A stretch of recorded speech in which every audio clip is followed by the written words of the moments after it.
Voice problem solved, and other comments by an old chemist. This is an excerpt from a forthcoming memoir tentatively titled A Chemist's Life, Overcoming Personal and Technical Obstacles. This excerpt is planned as a chapter titled The Battle with My Voice. I hope you will find these comments interesting, useful, and worth the short time you will spend listening to me. Also, I hope you will consider it desirable to tell someone to listen to this presentation that will only take about 15 minutes. Some years ago, there was a popular book titled Life Begins at 40, and for many years I have hoped to find the time to write a book along these lines, describing a wide range of life experiences that I hoped many readers would find interesting. I recall early struggles of my working-class Pennsylvania family to make ends meet.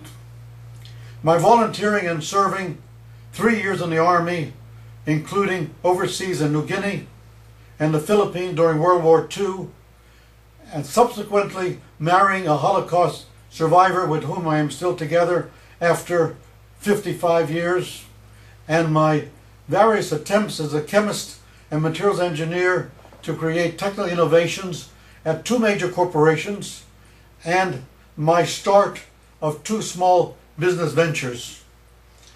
Now that I'm actually getting around to writing this memoir, I could perhaps have chosen the title Life Begins at 80, because I am now over 80 years old.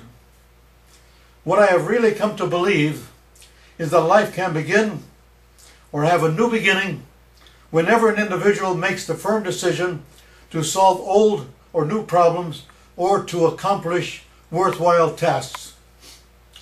I consider that one of my main and significant accomplishments was a triumph over a severe voice problem, somewhat reminiscent of the recent hit movie The King's Speech.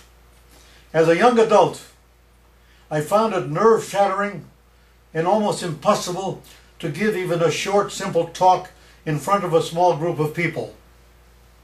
I would tremble like a leaf in a storm, and the voice that would come out of my 6-foot-tall frame would sound like someone weeping softly after loss of a family member.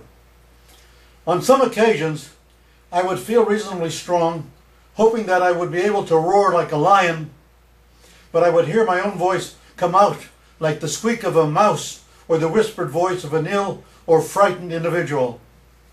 This was especially frustrating during the years after I returned to Pennsylvania as a World War II veteran. I had been a college student for 2 years before I volunteered and joined the Army in 1943.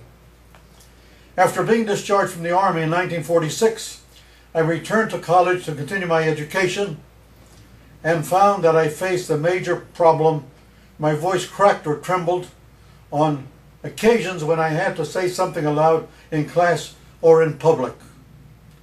Although I had no qualification as a speech therapist or special knowledge of medical anatomy related to voice or speech, I nonetheless stumbled upon a practical way to try to overcome this serious handicap, a way by which I hope others with this problem may benefit as well.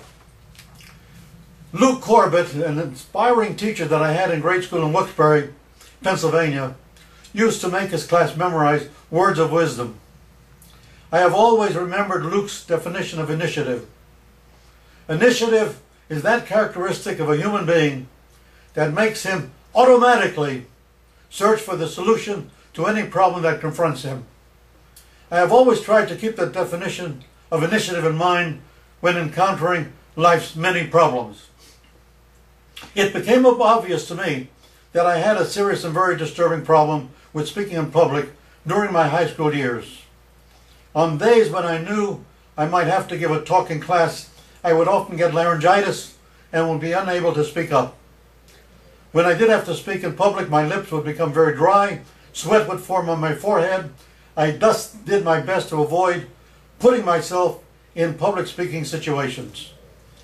But I was almost also determined to analyze why I had this problem and to take steps to try to resolve it. Although I have had to overcome many difficult problems, as anyone who has lived to be my age surely faces, I believe that the battle to solve my voice problem was one of the most important and difficult achievements in my life.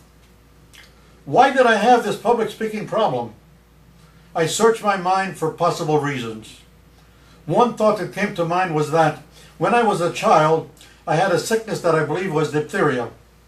Our family doctor, and I'm surprised that I think I remember his name, Dr. Friedman, gave me a medical injection with a needle inserted into the area around the stomach.